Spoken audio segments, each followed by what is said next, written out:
Halo guys, Assalamualaikum warahmatullahi taala wabarakatuh. Kembali lagi di channel saya, Kreator Bulukumba. Seperti biasanya, yang baru menemukan channel saya, silahkan di like, share, dan juga di subscribe ya, karena subscribe itu gratis bosku ya. Oke bosku, sekarang kita akan mereaksi Natalie Holzer, di mana Natalie Holzer ini viral setelah main DJ di Sidrap ya. Sehingga salah satu pejabat di Sidrap tersebut atas saweran tersebut terhadap Natalie Holzer ya. Ini ada salah satu pendengar yang beri komentar atas aksi tersebut. Seperti apa penjelasannya? Ya mari kita lihat guys ya.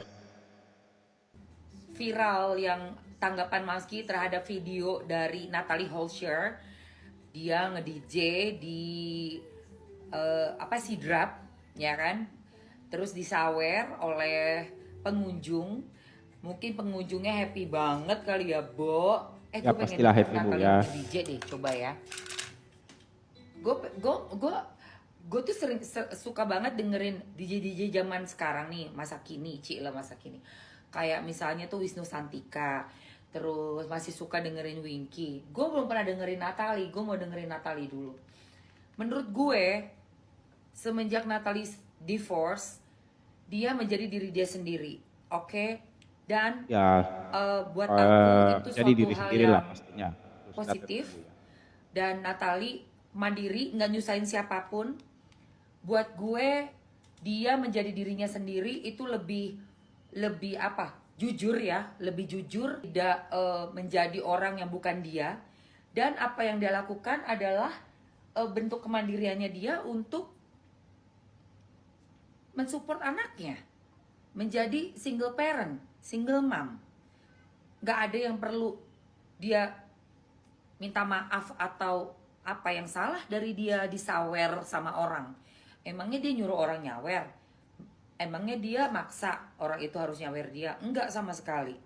Natalie datang ke daerah tersebut, ternyata sukses, Betul Mbak. membuat orang happy sampai mau menggerakkan orang untuk nyawer. Itu adalah suatu prestasi sebagai seorang DJ terkenal, Lady DJ. Jadi buat gue, Natalie Holscher, I'm so proud of you. You keep doing it, what you like, what you happy with, yang kamu happy, yang kamu juga nggak nyusahin orang.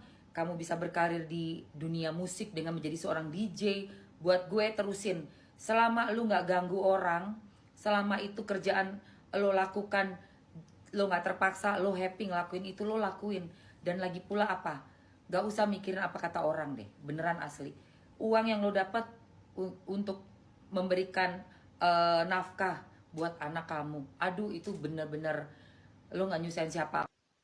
Benar-benar Mbak ya. Saya sangat setuju dengan apa yang Mbak katakan, apa yang Ibu katakan ya. Saya sangat setuju sekali jika memang Natalie Holscher itu bekerja dan tidak mengganggu siapapun ataukah tidak merugikan siapapun, semuanya boleh-boleh saja. Dan saya rasa sebagai pemusik, Natalie Holscher ini ya berhasil membuat penontonnya gembira, happy, sehingga penontonnya juga tidak segan-segan untuk mengeluarkan uang dan sawer kepada Natalie Holscher ya. Dan ya saweran tersebutlah yang membuat Sidrap itu menjadi viral ya, bersama Natalie Holscher. Dan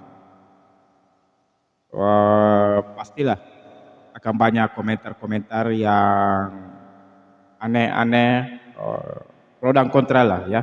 Itu pasti terjadi pada Natalie Holscher. Dan salah satu pejabat di sana mengatakan jika Natalie Holscher harus meminta maaf ya. Ya, bagi saya letak kesalahannya di mana ya? begitu Pak ya. Karena Natalie Holzer cuma datang ke sana dengan niat baik, menghibur teman-teman, apalagi Natalie Holzer tidak merugikan siapapun juga. Semuanya aman-aman saja ya. Dan ya seperti yang saya bilang tadi, Natalie Holzer berkat kepionya dalam bermusik sehingga Natalie Holzer membuat penontonnya itu bergembira. Ya pasti tentunya dia akan mendapatkan saweran tersebut ya, gitu. Dan saya tidak menyangka itu di Sidrap terjadi seperti ini, ya. Dan ya kemarin juga saya melihat berita dari Natalie Holzer, dia bermain di Tarakan, Kalimantan Timur ya. Dia pun juga mendapatkan banyak saweran seperti ini, seperti sewaktu di Sidrap, tapi tidak ada ocehan-ocehan seperti itu ya, seperti yang terjadi di Sidrap. Begitu bosku ya, dan harus menghidupi anaknya, otomatis Natali akan bekerja sendiri ya. Begitu bosku ya. Dan ya tidak lama berselang kemudian salah satu saya tidak tahu apakah ini pejabat negara juga mungkin ya. Dia diundang ke Sidrap lagi, tapi dalam rangka untuk mempromosikan Sidrap untuk kemajuan Sidrap ke depannya, tentang wisata lah, makanan, begitu bosku ya. Dan ya saya rasa itu akan lebih baik juga ya ke depannya jika mempromosikan Sidrap, apalagi Sidrap sampai ke mancanegara ya. Wow, ini sangat keren lah suatu saat nanti jika ini terjadi, karena tanggalnya sudah ditentukan sama beliau dan juga Natalie Holzer. Beliau itu maksud saya yang mengundang Natalie Holzer ke Sidrap lagi ya, untuk promosi lah, promosi di sana ya, gitu. Dan ya, jadi saya rasa tidak ada maaf-maaf lah ya. Kan Natalie Holzer juga tidak membuat aneh-aneh di sana, begitu bosku ya. Oke lah, sampai di sini dulu video dari saya. Assalamualaikum warahmatullahi taala wabarakatuh.